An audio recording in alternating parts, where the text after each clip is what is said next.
everybody. I'm Brittany Lewis, a breaking news reporter here at Forbes. Joining me now is Dr. Abbie Maroño, a behavioral scientist and nonverbal communication expert. Dr. Maroño, thank you so much for joining me. Thank you so much for having me. The entire world had their eyes on a series of meetings, the first being between President Trump and Russian President Putin in Alaska. A few days later, President Trump then met with Ukrainian President Zelensky, and analysts, lawmakers, and experts all broke down what was said. But I'm curious if you can discuss maybe what wasn't said. I want you to break down the nonverbal cues here. As a body language expert, what stuck out to you? Well, the first thing was the greeting. So let's look at Putin first. It seemed really warm and friendly. Trump greeted Putin on the tarmac. He clapped, he had broad smiles, he used physical gestures like a supportive hand on the arm. And all of these behaviors showed genuine affection. And both leaders showed really authentic expressions of happiness with genuine smiles during the greeting. It kind of felt like a reunion of friends, and Putin was the first to extend his hand, so he showed a lot of enthusiasm. And then, as it got to the actual summit, what I thought was really interesting was in political settings, speaking first is often a subtle power play. But at the summit, despite being the host, Trump actually deferred to Putin and allowed him to take the first word. And that small decision shifted the balance of perceived control. And it subtly reinforced Putin's authority right from the offset. Now, this can be interpreted in several ways, but given the warmth of that initial greeting that we just spoke about, I think that it was more a display of courtesy than concession. And then when you're looking at Monday, just a few days later, at the White House, President Trump welcomed Ukrainian President Volodymyr Zelensky. How did President Trump himself change from warmly greeting Putin to his body language in Alaska versus the White House just a couple of days later? Yeah, this was a really interesting contrast because unlike the smiles and celebratory gestures used with Putin, Trump's body language towards Zelensky was a lot more restrained. He did offer a handshake, but it lacked that same enthusiasm.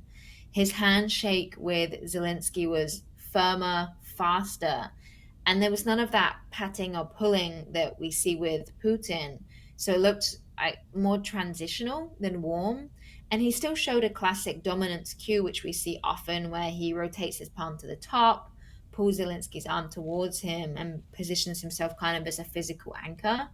But it felt more transactional. And even in the facial expressions, he showed less genuine smiling. He did show some smiling, but it was tighter, more pressed lips, and the eyes were less engaged. So it felt more formal than friendly.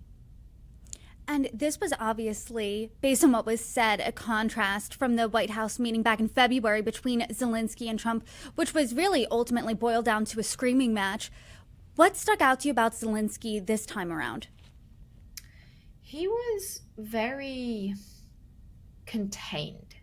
He showed almost contained resistance. So he often responded not with matching dominance, but with controlled gestures like sighs, eye rolls, upward glances to the ceiling quite a lot. And these can be leakage cues of frustration. So this idea of I don't really want to engage or I want to disengage without directly challenging Trump. I also noticed that his posture was leaned back or turned away at times, and it created this physical distance. Now, orientation behavior, I always really look for because if we think back into evolutionary history, if there was a threat or something that we didn't like, maybe it was something that could harm us, we would try and move away from it. And our nervous system is saying, run. But we obviously can't run and leave these situations. So often the body will do the next best thing and try and create some physical distance, which is why you often see that orientation away or that lean back. And it suggests discomfort or an attempt to almost reject the interaction, but trying to maintain composure. So it seemed like he was trying to maintain diplomatic composure whilst signaling discomfort. And there was also these fleeting grimaces. So he had very tight lips, and these can often be signs of suppressed irritation or disagreement. And that would make sense given the nature of the interaction. And these moments really reflect inattention, but trying to maintain control. So that's what I got from his body language, that it was very controlled. He was trying to be very diplomatic, but there were these leakage cues of discomfort. I'm curious, in your experience, how much does culture play a part here? Are Americans more likely to show more with their nonverbal cues than other countries? Because obviously, President Trump's from America, Putin's from Russia, and Zelensky's from Ukraine. So, how much does culture play a part here? Culture does play a really important part.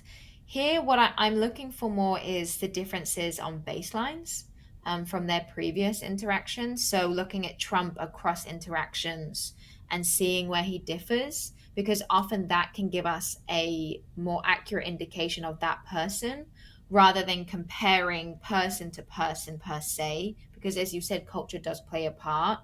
What you do see in American culture, and coming from British culture myself, I noticed this when I moved here.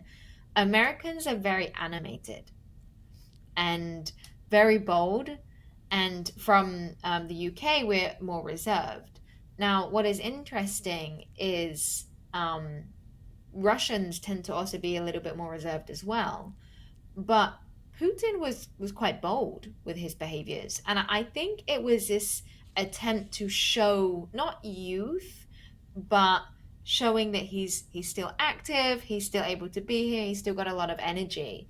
And I think he showed that quite well because he still looked controlled, but he looked very energetic. Are other leaders from around the world turned off by the boldness and the animation from American leaders? I think if you watch a lot of the political debates, what I tend to see is the other cultures try and match it a little bit because there is this perception that who takes up the most space has the most dominance and has the most power. And that is what we tend to see. People who are very bold are perceived as more dominant. So often when you have American politicians go to other nations or other nations come here, you see them adapt their body language a little bit more and become a little bit bolder. And I always think that that's quite interesting, that you can see a lot of, in the press, I guess, negative verbals towards the American nonverbals, that they complain about the boldness and the dominance, but then you do see them match the dominance when they're actually interacting.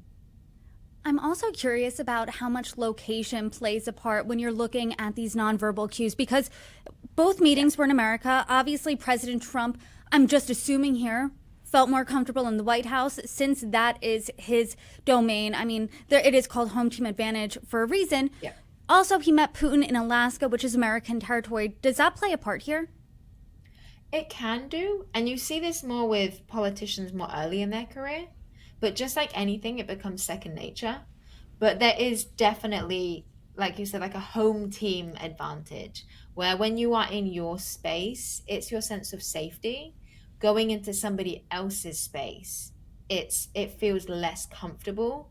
So when I'm looking at someone else who has gone into another person's space and I see displays of anxiety or discomfort, I tend to be less harsh on those because you would expect to see a few more, not because of the interaction itself, but because of the general context. For example, if you're looking at someone in an interview and you're wanting to see if they are having negative feelings towards the interviewer, you have to take some of those displays of anxiety as context dependent and expected and say, okay, I'm seeing some here, but it's possible because of the context itself naturally increases anxiety. And that is what you see a little bit when it comes to politicians going to other countries. But again, as they go through their career, the more seasoned the politician, the more comfortable it's really obvious that they become. That's really making me aware of even how I'm blinking right now, because I'm sure you're picking up on things that I'm not trying to give away. I'm not trying to play my hand out here, but I'm curious just based on these nonverbal cues, because it seems like they were, from your perspective here, two totally different meetings between Trump and Putin and Trump and Zelensky. Who do you think are the winners and losers in your eyes? Well, I don't think there's winners and losers per se. I think there's often a battle of dominance, and that can come across as who won or lost. I think with Zelensky, Trump really leaned into these overt displays of dominance. So he did a lot of finger pointing and he actually interrupted quite a lot, and there was more of a controlling tempo. And this visibly created these tense dynamics where Zelensky leaked out frustration cues. So, in that interaction, it did look like Trump really had the upper hand if we're talking in terms of who appeared more powerful. With Putin, Trump showed softer displays. And when he said, "You can speak first," he's passing over some of the dominance. But then with the handshake, there was an attempt to regain some dominance. So there was hand pats, and he also did a guiding gesture on Putin's back. So there was more of a back and forth.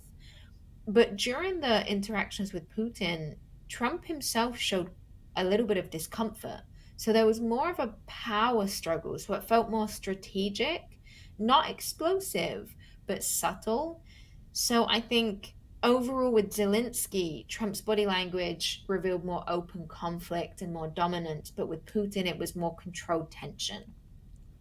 And what President Trump wanted next is a meeting between Putin and Zelensky, a bilateral meeting with those two leaders, and then potentially a trilateral meeting where he would join them. But it seemed like that could potentially happen. Just today, though, Russia's top diplomat said it wasn't happening, nothing's planned yet, and the agenda is not ready at all for that meeting.